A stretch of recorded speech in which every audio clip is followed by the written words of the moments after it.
नमस्कार दोस्तों, मैं लंकेश रावण स्वागत करता हूं मेरे YouTube चैनल में आप सभी का। मैं आज आप लोगों से बात करने के लिए आया हूं कि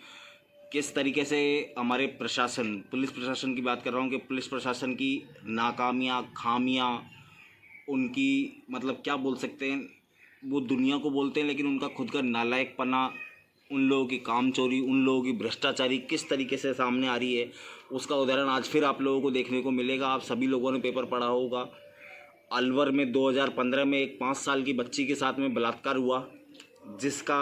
किसी व्यक्ति को पकड़ा और उसे आरोपी बताया गया और उस आरोपी ने खुद ने ये स्वीकार किया कि हाँ उसी ने किया है, हत्या उसी ने की है। अब ये चीज़ें बोली जा रही है कि हत्या उसी ने की है, उस समय पर यह बोला गया था कि हाँ बलात्कार करने के बाद में यह हत्या इसी ने की थी। तो मुझे एक चीज़ बताइए, अब जो ट्रायल कोर्ट था, ट्रायल कोर्ट ने उसे फांसी की सज़ा सुनाई थी, जिसके ऊपर हाई कोर्ट ने रोक लगा दी और उसे छोड़ दिया गया है। अब वो जेल में नहीं है, वो बंदा, उसे अभी छोड़ा गया है। तो मुझे एक चीज़ बताइए कि उसके अंदर हाई कोर्ट ने ये दलील दी है कि हम किस बिना पर इनको गिरफ्तार रखें, क्योंकि पुलिस के द्वारा अभी तक जो गवाहों की और मतलब जो भी उसके अंदर दलीलें पुलिस के द्वारा दी जानी थी, जो भी चीज़ें पेश की जानी थी पुलिस के द्वारा, वो नहीं की गई हैं। जैसे कि वो दुकानदार जिस दुकान पे से वो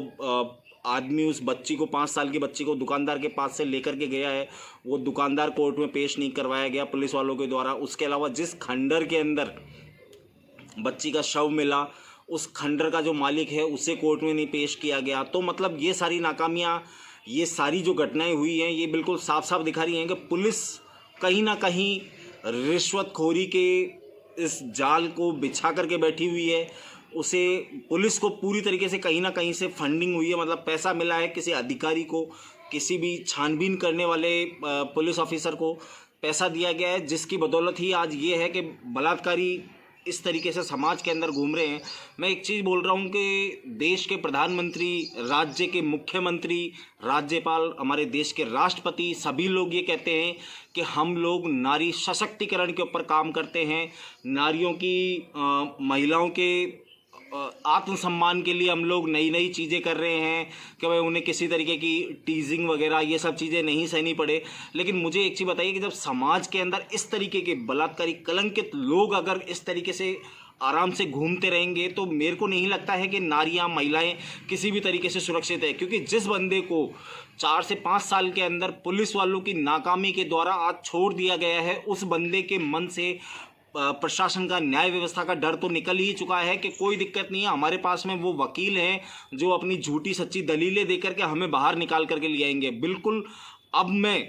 पुलिस प्रशासन, वकील, मतलब मैं सभी से और उन जजेस से जो उस बेंच के ऊपर बैठे हुए हैं, उस माननीय सीट के ऊपर बैठे हुए हैं, मैं उन सभी से एक चीज़ कहना चाहूँगा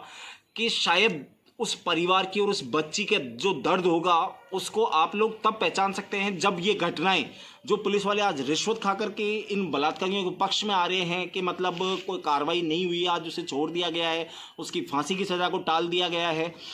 उन पुलिस वाले, उस वकील जिसने कि इस बलात्कारी आदमी के केस लड़ा और इसे बलात्कार के अंदर सज़ा ना दिलवा करके इसे मुक्त करवा करके लाया, मैं उन सभी के लिए कहना चाहूँगा कि शायद उनके परिवार की या उनकी खुद की बहन बेटियों के साथ में इस तरीके का कुकृत्य होगा, शायद तब उन लोगों की आँख खुलेगी और तब वो शायद हो सकता है कि ऐसे लोगों का साथ ना दे। ऐसी जगहों पर रिश्वत खाना, मैं बोल रहा हूँ कि पुलिस प्रशासन छोड़िए, मतलब अंदर से शायद उस आदमी का ज़मीर मर चुका है, जिसने कुछ पैसों की खातिर उसकी जो चार्जशीट वगैरह पेश होनी चाहिए थी, जो भी चीज़ें हाईकोर्ट ने पुलिस प्रशासन से मांगी थी, वो सब चीज़ें नहीं उपलब्ध करवाई गई हैं। वो नहीं उपलब्ध करवाना बिल्कुल भ्रष्टाचार को हमारे सामने लेकर के आ रहा है। हमें आँख खोल करके और अब हमें अपने साहस के साथ में खड़ा होना पड़ेगा कि आज ये 5 साल की बच्ची जिसका बलात्कारी आज छूट चुका है, आज ये किसी और की बच्ची, अगर आप लोगों ने आज भी आवाज़ उठाना उचित नहीं समझा, मुमकिन नहीं समझा, तो एक दिन हो सकता है कि जो